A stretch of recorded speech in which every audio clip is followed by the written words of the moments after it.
नमस्कार मित्रांनो, पुन्हा एकदा नवीन व्हिडिओमध्ये आपलं स्वागत करतो. आज आपल्या घरी गौरीचं पूजन झालेलं आहे आणि कोकणामध्ये एक परंपरा असते की गौरी ज्या दिवशी पूजल्या जातात त्या दिवशी औसा नावाची पद्धत असते. तर औसा कोणाचा होतो? जी घरामध्ये नवीन लेडीज लग्न करून येते तिचा औसा मांडला जातो. त्यासाठी लागणारं साहित्य आहे नवीन सुपा असतात आणि तुमच्या समोर बघताय स्क्रीनवर त्या पद्धतीने ते सजवलं. त्याच्यामध्ये काय बघाल तर पीठ असतं, इतर काही खाण्याचे पदार्थ असतात, पानामध्ये असं मांडलं जातं आणि त्याचा मान हा पहिल्या देवीला दिला जातो.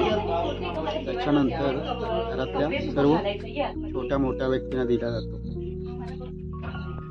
माझ्या समोर बघताय या सूपमध्ये ते नवीन असतं, कारण जेणेकरून कधी न वापरलेलं सूप असलं पाहिजे.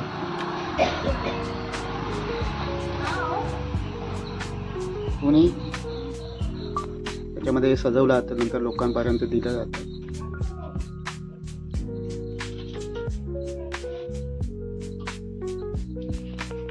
त्याच्यामध्ये लाडू ठेवले जातात, मोदक ठेवले जातात, बुंदीचे लाडू पण ठेवले जातात.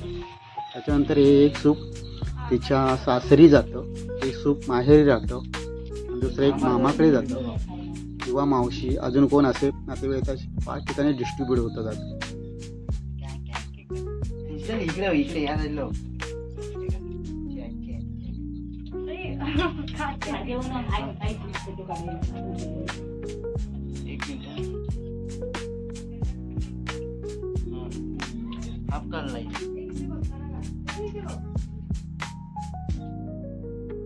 आणि ज्या मुलीचा ओसा असेल तिच्यासाठी नवऱ्याकडून खास काहीतरी गिफ्ट असतं, ते पण सोन्याचं किंवा साडी असते, अजून काही वेगवेगळं देऊ शकतो आपण.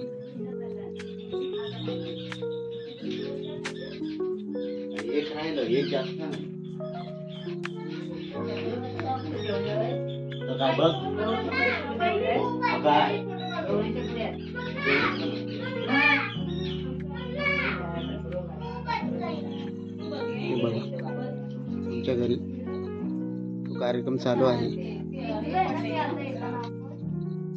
आमचे बंधुराज समोरच्या वहिनींकडून औसा घेत आहेत, पण बघूया आता ते नाव घ्यायला लावत आहेत काय. मला तर वाटत नाही ते नाव घ्यायला सांगतील.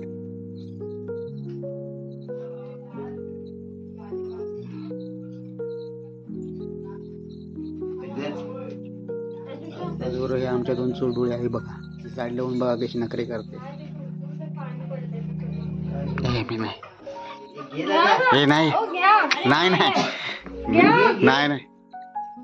नाही करत नाही मी नाही तरी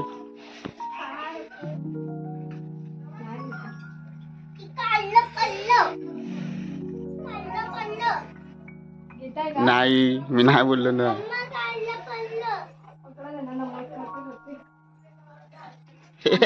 गप्प बस जरा तू गप्प.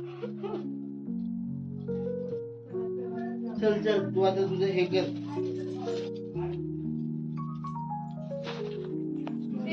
तेजूचा फोटो काढा.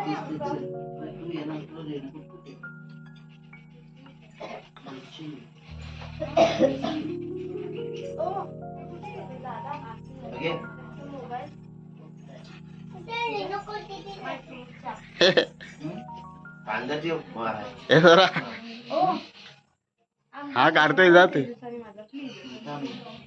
काढला जा तू. मित्रांनो, औसा घेऊन झालेला आहे,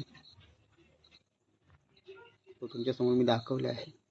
बघूया पुन्हा एकदा एका नवीन व्हिडिओमध्ये भेटूया. चला, तोपर्यंत बाय, गुड डे.